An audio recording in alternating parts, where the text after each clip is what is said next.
Police की मौजूदगी में छतरपुर के कुंडलिया गांव में दयाचंद घोड़ी पर बैठे। दयाचंद वैसे खुद टीकमगढ़ कोतवाली में कांस्टेबल हैं। ये तस्वीरें दिखाकर प्रशासन ने अपनी पीठ थपथपाई। बस ये छिपा गई कि बारात तो 9 फरवरी की थी और उस दिन गांव में ऊंची जाति के गुंडों ने कथित तौर पर बारात को रोका, गाली गलौज की। दयाचंद कहते हैं अभी तो विभाग के लोग हैं, बाद के लिए आशंकित भी हैं।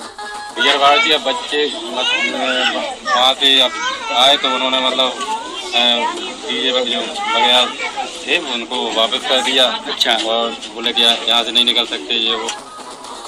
शादी के कार्ड में तारीख फिर से देख लीजिए।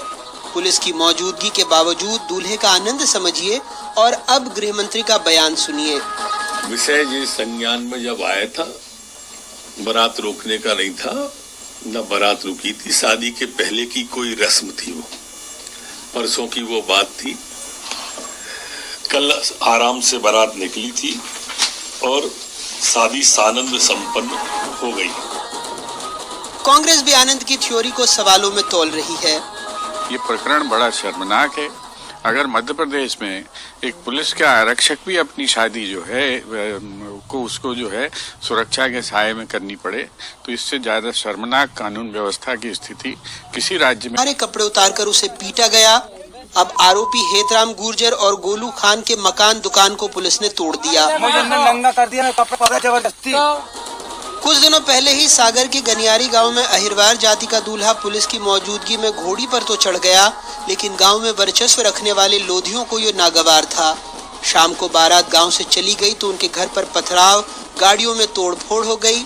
बच्चनलाल उन्मेष की कविता है, कौन जात हो भाई, दलित हो साहब। नहीं मतलब किस में आते हो? आपकी गाली में आते हैं, गंदी नाली में आते हैं और अलग की हुई थाली में आते हैं साहब। मुझे लगा हिंदू में आते हो, आता हूँ ना साहब। पर आपके चुनाव में क्या खाते हो भाई जो एक दलित खाता है साहब? नहीं मतलब क्या क्या खाते हो? आपसे मार खाता हूँ, कर्ज का भार खाता हूँ और तंगी में नून तो कभी अचार खाता हूँ साहब। नहीं मजा लगा कि मुर्गा खाते हो, खाता हूँ ना साहब। पर आपके चुनाव में क्या मिला है भाई जो दलितों को मिलता है साहब? नहीं मतलब क्या क्या मिला है? जिल्लत भरी जिंदगी, आपकी छोड़ी हुई गंदगी और तिस पर भी आप जैसे परजीवियों की बंदगी साहब। मुझे लगा वादे मिले हैं, मिलते हैं ना साहब। पर आपके चुनाव में क्या किया है भाई जो दलित करता है साहब? नहीं मतलब क्या क्या किया है? 100 दिन तालाब में काम किया, पसीने से तर सुबह को शाम किया और आते जाते ठाकुरों को सलाम किया। अरे मुझे लगा कोई बड़ा काम किया है ना साहब?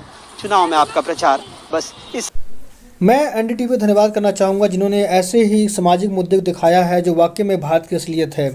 आप चाहे जितनी मर्जी किताबें पढ़ लें, जितनी मर्जी लाइब्रेरी में जाने चले जाएं या जितने मर्जी आप विद्वान बन जाएं, पर तब जब तक आपके दिमाग से जाति का जो भूत नहीं उतरता तब तक समझ लीजिए आप एक मूर्ख ही और कुछ नहीं है। क्योंकि जातियाँ तो इंसान ने नहीं बनाई हैं, भगवान ने बनाई हैं, लोग ऐसा मानते हैं, परंतु ऐसा नहीं है।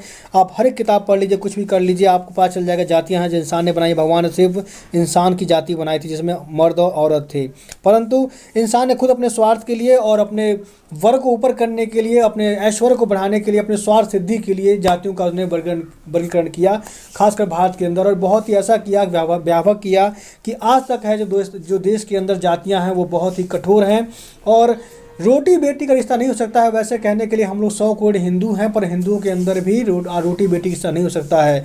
तो दोस्तों, जब तक किसी धर्म के अंदर रोटी बेटी का रिश्ता नहीं होगा तब तक आप ऐसे कैसे कल्पना कर सकते हैं कि वह धर्म एकता के समानता के मुद्दे पर रह सकता है?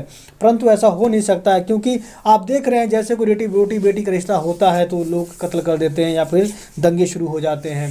रोटी बेटी रिश्ता को बहुत दूर की बात है। आप ये देख लीजिए, जब किसी गांव से किसी की बारात नहीं निकलने दी जा रही है तो रोटी बेटी का रिश्ता कोई कैसे बर्दाश्त कर सकता है? यह भारत समाज की असलियत है और सच्चाई है, इससे कोई बच नहीं सकता है। इसको अगर रोकना चाहते हैं और कोई रोकना चाहता है, चाहे कोई नेता, चाहे कोई मंत्री, चाहे कोई भी हो, जितने लोग सरकार जिन्होंने बनाई, जो कानून बनाया है, आप ऐसे कानून बनाइए जिससे देश का भला हो और देश के जो एकता है और जातियाँ ख़त्म हो, तभी जातियाँ जा सकती, नहीं तो दोस्तों नहीं जा सकती हैं। आज तक 70 साल देश को आज़ाद हुए हैं, परंतु कोई भी ऐसा नेता या मंत्री कोई भी हो, उसने कोई ऐसा कानून नहीं बनाया जिससे जातियों खत्म हो सके। अगर कानून बनाया है तो बहुत लचीला बनाया है, कुछ ऐसा कठोर प्रावधान नहीं किया गया है जिससे जातियों में आपस में जुड़े, जिससे दो जातियों आपस में शादी हो। सिर्फ बढ़ावा दिया जाता है, हर चीज़ का चुनाव किया जाता है, हर चीज़ का प्रचार किया जाता है। यहाँ तक पार्टियाँ अपने प्रचार के लिए करोड़ों अरबों खर्च देती हैं, परंतु क्या आपने कभी सुना है कि किसी पार्टी और नेता ने यहाँ प्रचार किया हो कि निम्न जाति के लोग उच्च वर्ग जाति के लोगों से शादी करें और उच्च वर्ग जाति के लोग निम्न वर्ग लोगों से शादी करें, और इसके लिए पूरा बाकायदा प्रचार किया हो? नहीं, किसी ने नहीं किया, क्योंकि सबको पता है कि ऊंची जाति के लोग कभी साथ नहीं देंगे। छोटी जाति लोग साथ दे सकते हैं कि उनको तो आगे निकलना है, परंतु जो बड़ी जो जाति है वह ऐसा कभी नहीं करेंगी, क्योंकि इससे उनका अपमान होगा, उनका रुतबा घट जाएगा।